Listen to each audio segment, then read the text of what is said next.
places. Grab a drink, grab two. Don't stand against the wall. Mingle, shake hands.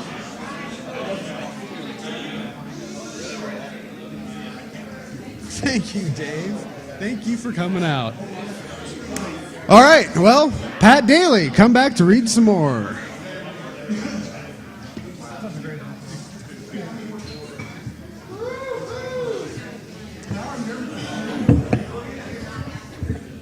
Thank you. Thank you.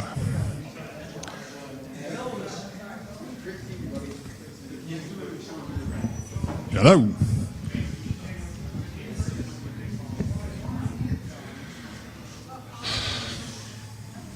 Justin. I sort of felt sorry for the guy. I'd seen bad cases of bad men coming here to do bad things, and this was not that guy. He was shell-shocked. His trembling hands were not hands meaning malice. His aloofness wasn't meant from drugs or malfeasance, but he was a mess. The sad, bad mess brought on by a broken heart and a mean woman. As he left the desk, he left his bag. I took it up to him a few minutes later. I would normally not do the schlepping of bags to a room, but I did in this case. I just had a feeling and I wanted to stay with it. Justin looked like he had already left this world when he answered his door. His tie was loose too much, so it looked like an upside-down noose.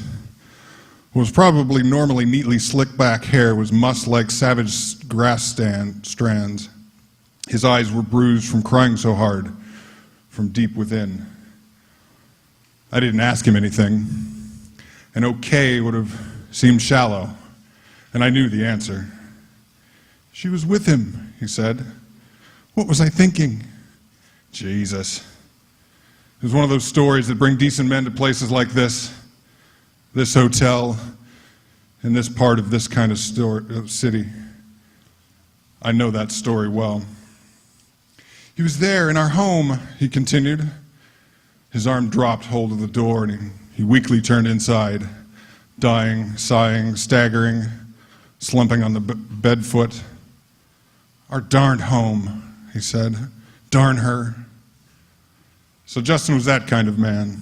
Didn't swear, held his house as a home, probably snuggled his cat and doted on his roses too. Poor bastard. He didn't even bother putting on his clothes. Justin had spent his tears by now, but his voice quivered, shook in his throat.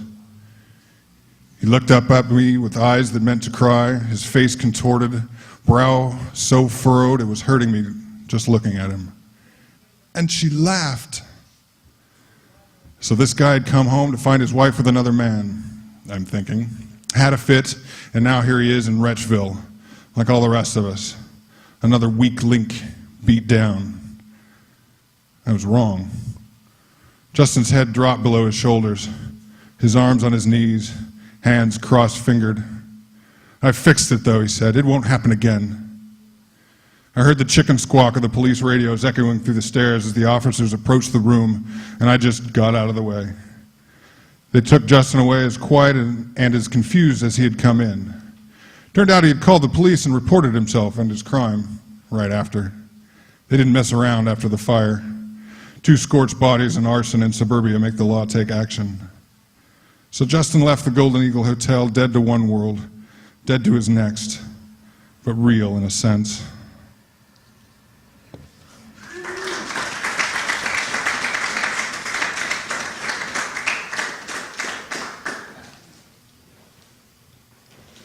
An art to eating alone. There's an art to eating a meal alone, alone in public, an art I'm just now learning. There are guidelines. Let's not call them rules. This is hard enough as it is. Try not to sit yourself or allow yourself to be seated near mirrors or windows. You know you're eating alone. You don't need to see it. Now, of course, there's the thought that if you're seated by a window there eating alone, and that perfect person, the one you've always been waiting for, would walk by that window, come in, see you, come charging into the place where you're eating a meal alone. That won't happen, of course, but you could choose a window seat and peer hopefully out at passing strangers. You only look more desperate than you might really be, but that's your business. I don't care for that sort of thing, and I don't care for you, especially if you're going to have that attitude. That's why I'm trying to hone the art of eating alone in the first place.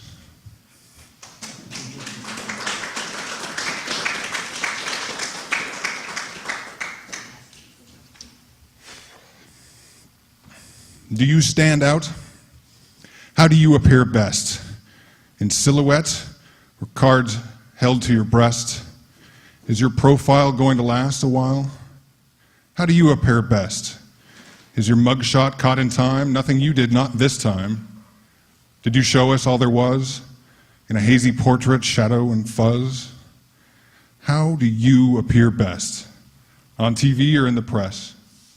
How do you appear best? In a photo album in a chest? Online catalogs or in a morgue?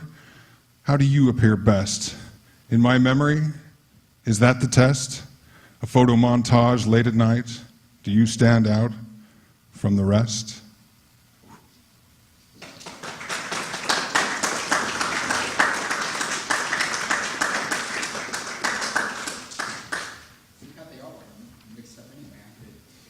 Who would have known the difference, huh?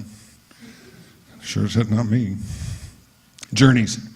Every one of these little stories is a journey, trekking from nothing to words you see here in a gallon of beer, some time spent on the ridiculous train. I make myself laugh, and I hope to do the same for you, but only on a little, short, tight trail, so don't expect much. And so I paid attention not to the pillars of society, but to the salt of the earth. And where's the profit in that? It depends on how you spell profit. I had my first heart attack today when I was shoveling snow. It had a lot to do with all the shit I put my body through, and all the shit I put through my body over the years, so it didn't surprise me all that much. I never got myself in two main ways of moving through life, economy or image, so that left pleasure. Sure, she was drunk, and it was her only trip out of Sheboygan, and showing her tits didn't seem like a big deal at the time, but that's really all I have, man. Told you not to expect much.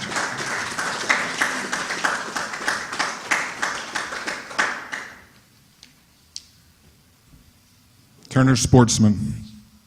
So I went tonight to Turner Sportsman. This is a dive on State Street.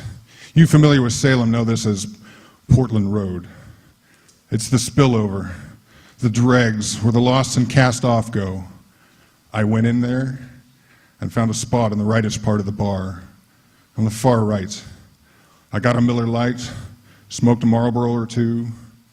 Looking back to the door, my left, there was a thoroughly drunken girl.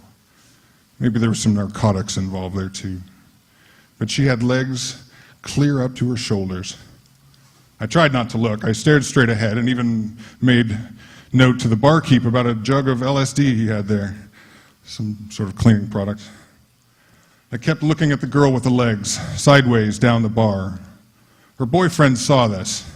He didn't like it. He came over to me and asked what kind of problem I had. I said nothing. He didn't like this either. He was drunk and took a swing. I grabbed his throat deep behind the plumbing. That stopped his breathing. His eyes bugged out and he turned blue.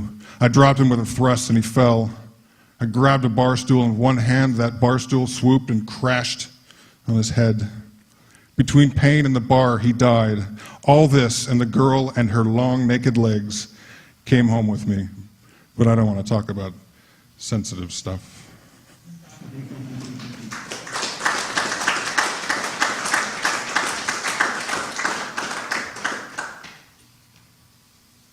Trips. Smart people plan their trips. They make and stick to budgets on their trips. They do proactive things like make sure the car is in good working order. And they make picnics of sandwiches to take with them to eat on the road. And smart people adhere to the laws of the community into which they are traveling. And they don't need acid on their smart people trips. I am not a smart man. I've gotten into a poorly operating automobile without plan or funding and driven across the entire United States of America. I've done this without my proper legal driver's license. Try writing a check for $4 at the Holland Tunnel in New York without at least that. Never mind the fact that the check won't bounce because of lack of funds. I've loaded up a warehouse bargain membership deal with cases of beer and top ramen for such journeys. Not much can or did come from that stash. And because of such non-planning and proclivities, I've had a scrape or two with the law enforcement in some places, and at some times that it would have been better not to have. I once decided that Berkeley, California would be a good place and time to drop acid, and by the time San Francisco arrived, I had to park the car. Had to, because the giggles were winning. It took several days to get back to that car, what with the arrests, the pretrial hearings, and the logistics of finding it again. Dave tells it better since he remembers it. The acid in New York was got at a Dead concert in New Jersey and taken to the Adirondacks, camping, where only a frog was harmed, I think, and the only real damage was done to Jason. I didn't do acid in Europe, but I did eat a bunch of mushrooms in Amsterdam. You can buy them in the stores and then take a train to the far end of its journey and wait while the guys have lunch, and then get back on wild-eyed and ride it back to the rings, back to the hotel, sweating but still giggling. You can do that if you want to. I did. That's it. And one more, and then we'll get Owen Smith back up in. Drink in life and drink in love. Drink the simple and drink the tough. Drink the hard and drink the soft. Drink in sun, drink in sky, drink in wonder, drink in why. Drink stars, drink moon, drink shouldn't, drink don't, drink maybe, drink won't. Drink in light and life and love. Drink drama, drink calm. Drink mild, drink wild. Drink peace, sip battles. Drink sounds, drink visions, drink flavor, drink scent, drink dirt, crops, grass. Drink concrete, steel, glass. Guzzle the funny times, guzzle the absurd. Gulp down, lap up the ridiculous puddles of this world. Drink in life and drink in love. And that's it. And now, Owen R. Smith.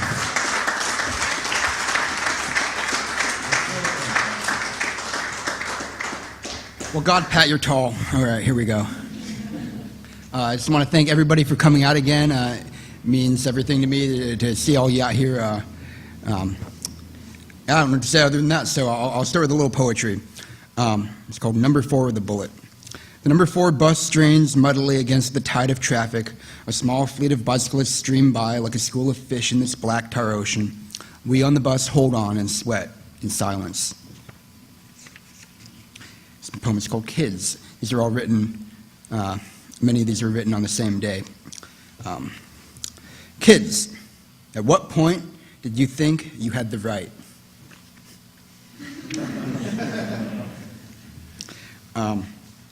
It's called Day Before 5. The sky is Oregon gray, normal for this October day. The cars are all the same in this neighborhood, late model, European made, leather interiors. You can see them cluttered through tinted back windows, result of their owners' busy lives. I used to look at these cars and these people, and I'm not sure I like them much. But now I see them, and all I wish is that I might live long enough to someday drive a late model European car and have my life scattered in the back seat. All right, it's called Warrior. As in, I worry a lot. Bills, pills, next year, work, sex, the state of things, leaving here, whatever. Please, you select the order of my concerns. All right, and this is a story that will give you a little bit of a taste of what I deal with living out in Pendleton. But not this extreme. It's called The Cost. I woke up late, maybe 2 o'clock or so, groggy from a night of moderately irresponsible drinking. The heat in my room had finally become unbearable, and I slipped on some jeans and wandered out to the porch to smoke a cigarette. My body ached in strange places, and I couldn't help but think that I was getting old, even at 23. As the radio squawked an announcement detailing the latest heat wave to strangle eastern Oregon, I smoked in silence and cracked my last Pabst. It was my first true day off in 3 weeks, and I was looking forward to doing absolutely nothing. I'd just been paid and was thinking about spending the evening getting drunk at Hamley Steakhouse and ogling the bizarre mix of affluent young folks and leathery old-timers that usually populated Pendleton's newest and fanciest restaurant. As I stubbed my cigarette out and killed the rest of my beer, my neighbor Kevin joined me on the porch. He fumbled for a cigarette, and I tossed him my lighter. Still in his grubby chef's whites, he looked tired and much older than the 45 years he claimed. The skin drooped just slightly off his face, making his eyes bug out. His beard, mottled with white hairs, was uneven, and he seemed on the verge of collapse. I suddenly felt much younger. "Happy 4th, buddy. How'd your shift go?" I asked him. Kevin worked at a local greasy spoon, Miss Patty's, and I'd often visit him and pick up a free sandwich or leftover meatloaf. "Yeah, it was fine, he said, exhaling smoke forcefully, almost a snort. He started coughing, and the violence of his expulsions racked his small frame like miniature explosions. "Fucking working on the 4th of July, and I only get time and a half." "Well, are you done for the day?"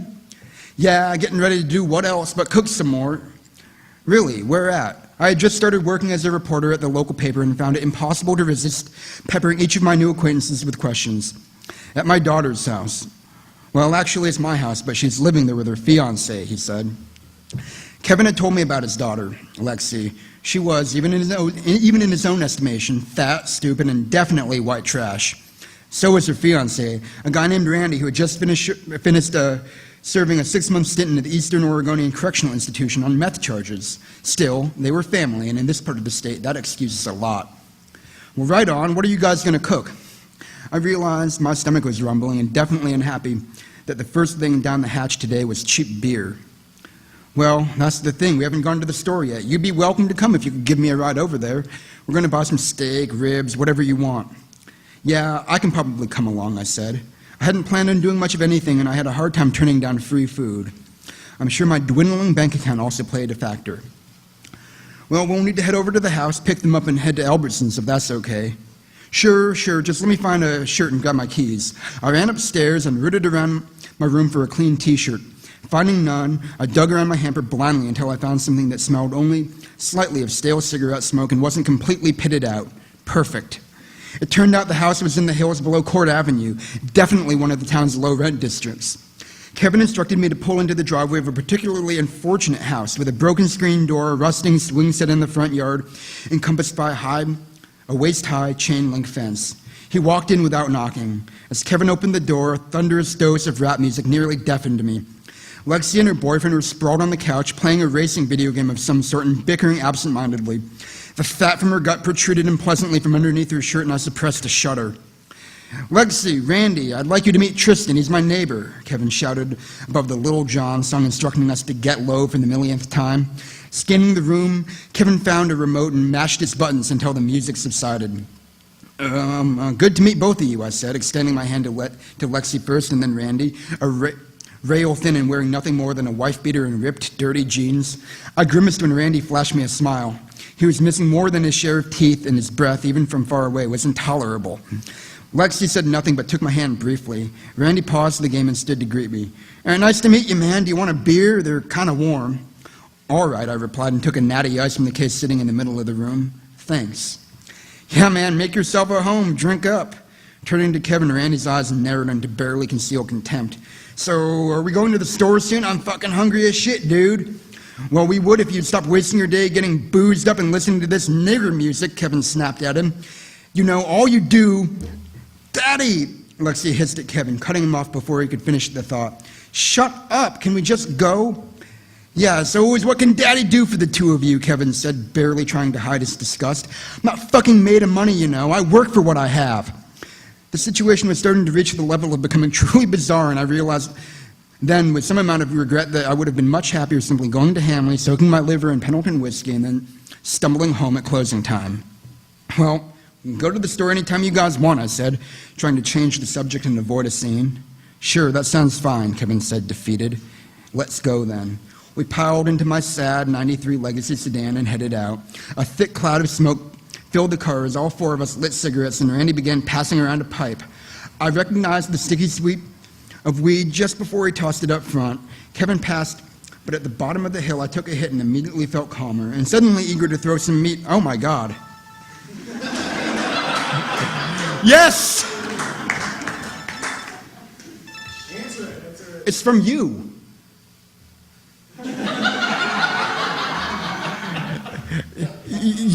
You were pocket dialing in your purse.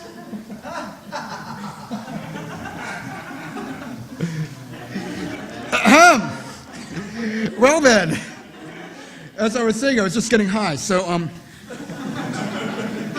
after a detour to the liquor store for more booze and cigarettes, we found ourselves wandering through Albertsons, enjoying the frigid air and momentary reprieve from the oppressive, sweltering sun. I love you, Mom.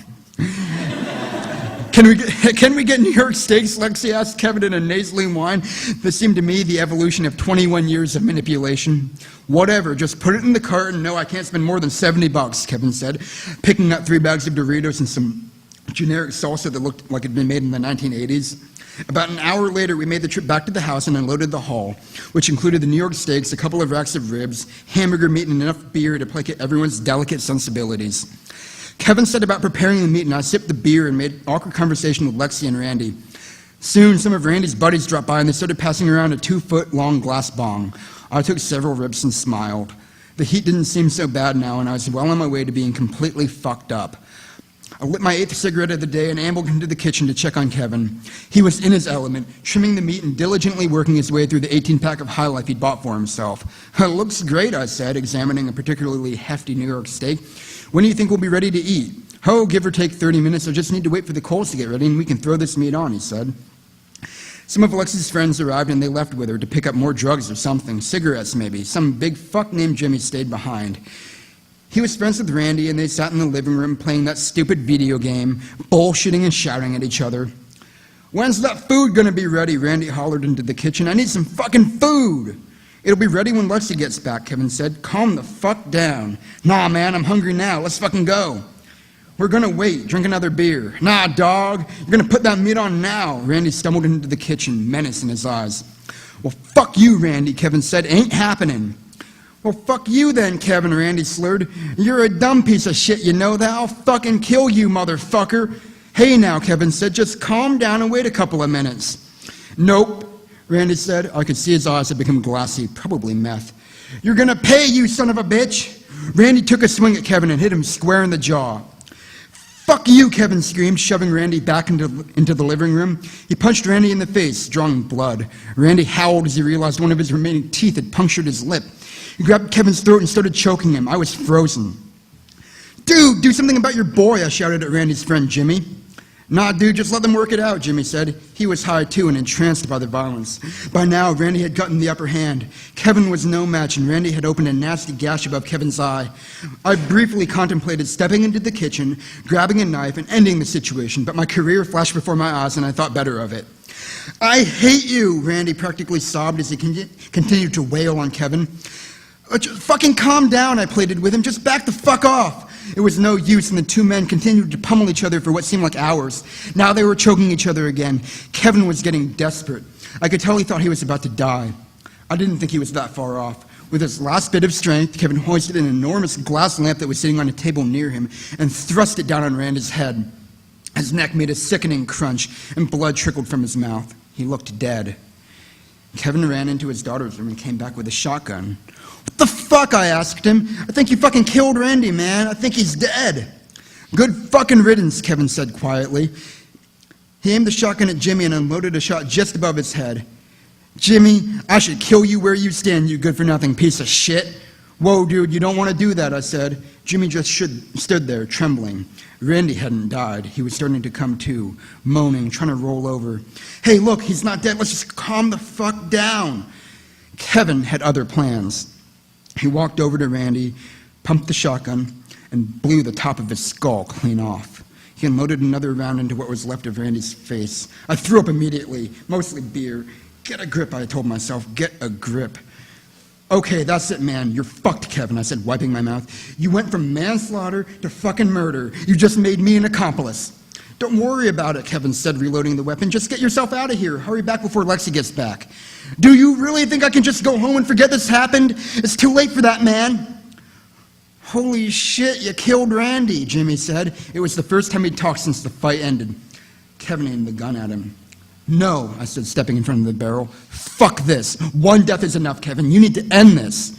You're right, Kevin said. Without another word, he reached into Randy's pants, searching for the keys to the old Chevy out front. Once he found them, all he had left to say was this: do what you think is right. I chased after him. This is a fucking nightmare, dude.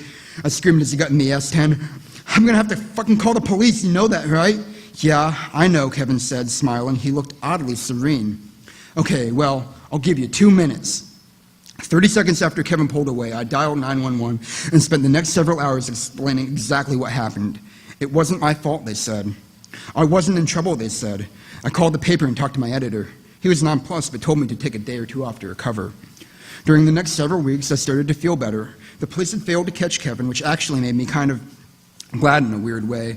It was almost time for the roundup, and I was consumed with work. It made things easier.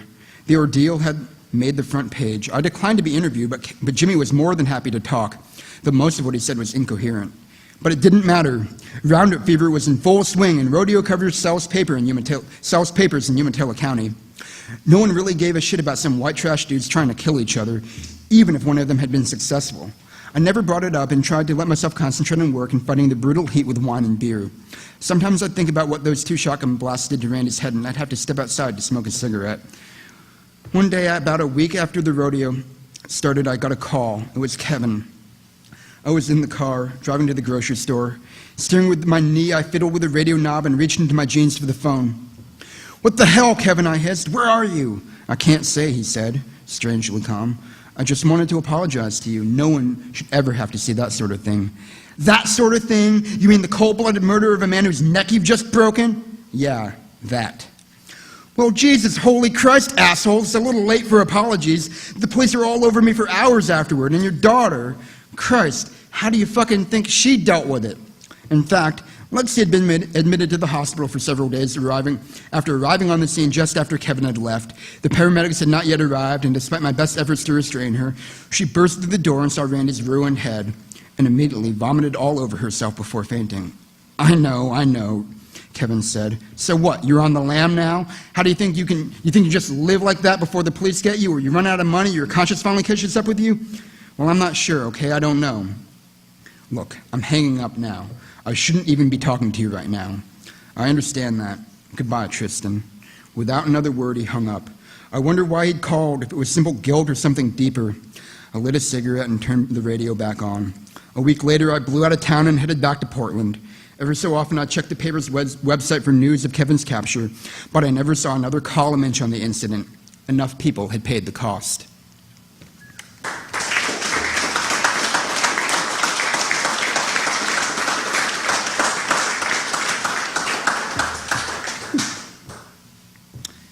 I'll read these 2 poems, and then we'll finish with another short story. Laundromats. Laundromats are such sad little places, the town's underbelly living out the banal chores life requires, too poor to be spared even a simple dignity. Leaving. And this is actually about the Vanguard. Yay! Leaving. The heat of the day finally receding, tiny beads of rain pepper the lake. We embrace and make promises we won't keep. There's nothing left to be done, so we turn and leave. Judd's party. Anybody? All right, never mind. This story is called Water and Bridges. And I'm going to fall off this one, so there we go. Fighting with his every fiber to stay in the delicious semi-conscious state between sleep and the morning's first thought, James reluctantly awoke and immediately felt a great weight pressing steadily against his chest. Ellie was turned away from him, hogging the covers and probably feigning sleep, or perhaps fighting her own private battle to remain in that sweet purgatory where the day's concerns cannot yet reach you. The alarm clock on the nightstand read just before 8. James sighed and arched his torso so he could see through the curtains, careful not to wake her, and saw a slight drizzle blanketing the West Hollywood hills. The room was empty save for the bed, the nightstand, and the alarm clock. If you looked closely, you could tell where pictures had hung for many years. The room smelled like it had just been vacuumed. It had. The carpet was the cleanest it had been in months. The bathroom sparkled. But those walls, the walls are empty. This is the last time I'm going to wake up in this house, James thought glumly. This is the last time I'll be in this bed. This is the last time we'll be in the same bed. For some reason he couldn't quite explain to himself, that last thought filled James with an almost uncontrollable lust, and he stared ruefully at Ellie's sinewy back, the dip of her waist, and the subtle curve of her hips, still damn sexy at 36. He wanted to rip the covers away and feel the soft of her against him one last time. James and Ellie were divorced. They had signed papers months ago, but out of convenience, habit, or whatever other silent excuse they offered each other, they were still sleeping together while they waited for their $3 million house to sell. Ellie had long ago predicted this arrangement would only add further heartache to the situation, but James had insisted, mightily, that they could both handle it, that he could handle it. "It'll be fine, just fine," was what he said before the first night they fucked. It wasn't quite making love anymore now, was it, as a divorcing couple? "You are an idiot," she told him. After 58 days on the market, it was finally here. Move-out day.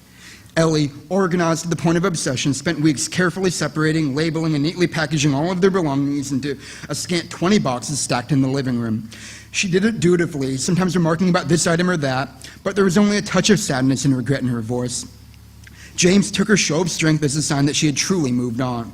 Good for her, he remembered thinking at the time. She really deserves it.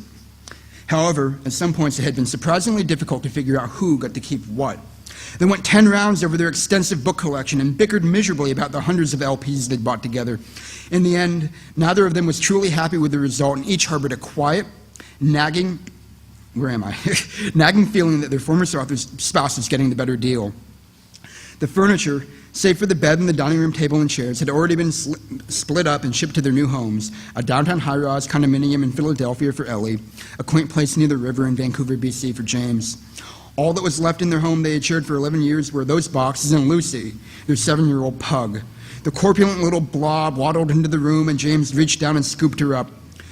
Lucy panted eagerly as James absent-mindedly stroked her head. Ellie finally rolled over and gave Lucy a nuzzle. "Hey," she said, looking at James with an amount of tenderness that surprised him. "Are you okay?" "I don't know," he said, breaking her gaze. "Yeah, sure." "Jim, look at me," she said, softly eyeing him. Her eyes were still undeniably enchanting, James noted. "It's going to be okay. This is what we both wanted. What you wanted." He didn't reply and shifted uncomfortably, making a vain effort to conceal the raging heart-on he'd woken up with. Ellie noticed and smiled, but James could have sworn it was a smirk. "Do you want to fuck?" she asked. "It's okay, we can." "I don't believe in closure sex," he spat, suddenly laconic, and immediately regretted it. Ellie, for once, didn't take the bait. Now James was sure it was a smirk. She moved closer to him, shooed Lucy off the bed, and kissed him. Her tongue felt foreign in his mouth, as if she was kissing him for the first time. James felt his stomach contract violently, but it was too late. He couldn't control himself any longer and shoved her back into the sheets.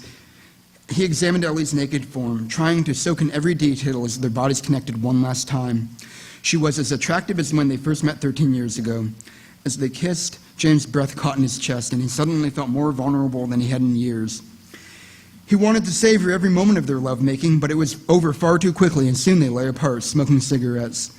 The nicotine buzzed haphazardly through James' body, causing his already tender stomach to churn. He was hungry. "You know I'm keeping the dog, right?" Ellie said in a tone that suggested to James that she wasn't fucking around. "How, you've got to be fucking kidding me, honey," he said. "Jesus Christ, the corpse of the afterglow is still warm and you're already throwing it in the grave." "Oh, it's the poet," she said. "What exactly are you talking about, Jim?" "Never mind. But I don't want to talk about who gets the dog, not right now. It's too late to get sentimental. Besides, this is the last day we have to figure this out. You know I want to keep her. She loves me." "I really don't care who she loves. I bought her." "It's all about money with you," Ellie said quietly. "What a fucking cliche. And I don't think that's quite fair," James said, sighing unhappily. "It wasn't about money. It was about possession." He was trying to keep himself from exploding with anger, but it was getting difficult. "So what do I get if I keep her, eh?" "God, I'm glad we never had children," she said. "Just answer the goddamn question," James said, choosing to ignore the slight as he climbed out of bed and pulled on a pair of Levi's. He decided to change the subject. "You want an egg sandwich? I'm starved." "Yeah, sure," Ellie replied, the familiar rhythm of years of marriage momentarily overtaking her growing frustration with James' obtuseness. "All right, I'm going to go start coffee." "This isn't over." "I've got no doubt." James walked into the enormous kitchen and wondered how the two of them had managed to fill it. so easily. The coffee pot was still on the counter, thank God, and he set about making some breakfast. About 15 minutes later, James heard the sound of the shower fade, and he braced himself as Ellie stepped into the kitchen. She eyed him warily. "Here," James said, pushing a plate of food across the dining room table to Ellie as she sat down. "Eat up while it's still hot." "Thank you," she said, grabbing the egg sandwich and daintily examining it before taking a calculated bite off the corner. "So have you thought about what I said?" "Yes, I did," Ellie replied, staring absently at her coffee. "And I still want to keep Lucy. I mean, she was an anniversary present, for Christ's sake. Yeah, to both of us." "From you, James." "Yeah, from me. Do you even know what a gift is? I mean, whatever," he said, cutting her off. "This is so stupid." "I tend to agree, but what makes you say that?" she asked. James took a deep breath. "Because I still love you, because you know it, because you feel the same goddamn way." "Oh, God, really? Are we really doing this again? What do you want me to say, honey? We signed divorce papers 2 months ago. You broke up with me." "Oh, God, yourself. I didn't want to live in fucking Philly. How hard is that to understand? I mean, do we really need to rehash all of..."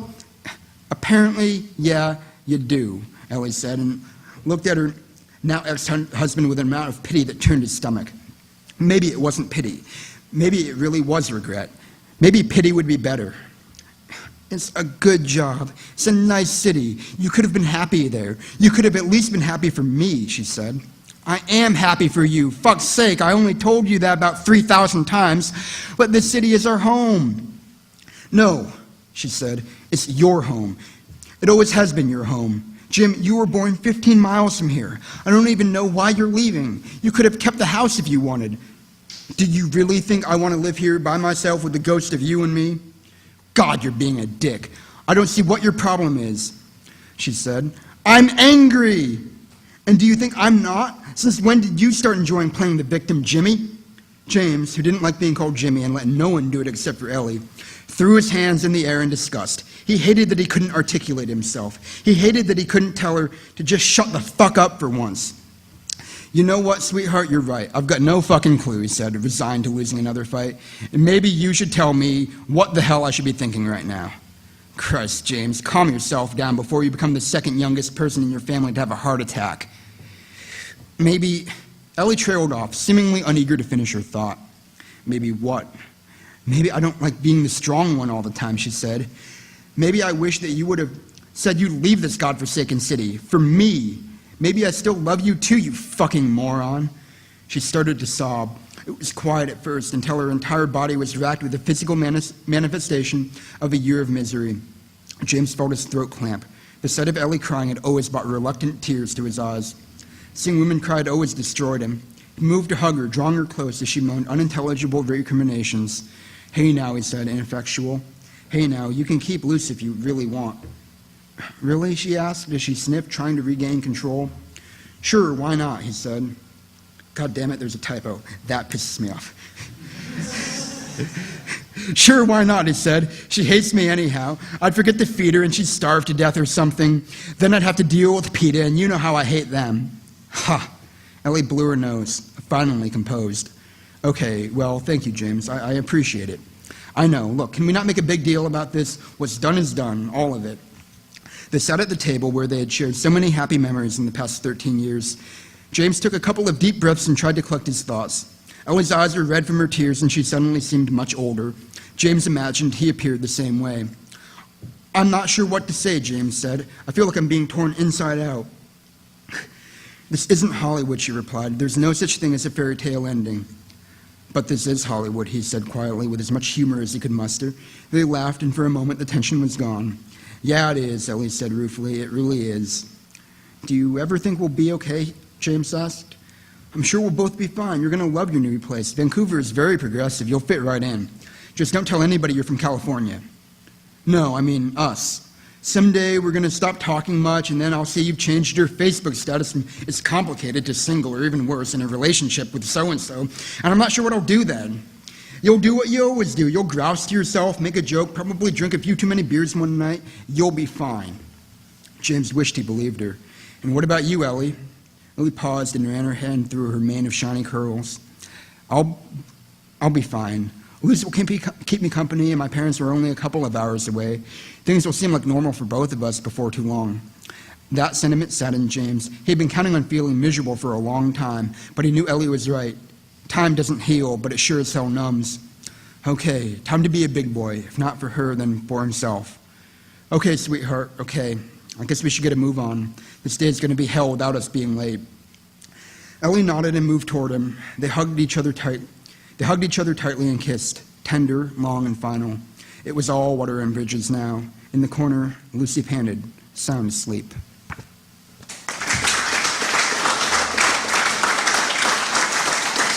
All right, everybody, we'll have more books for sale over there on the table.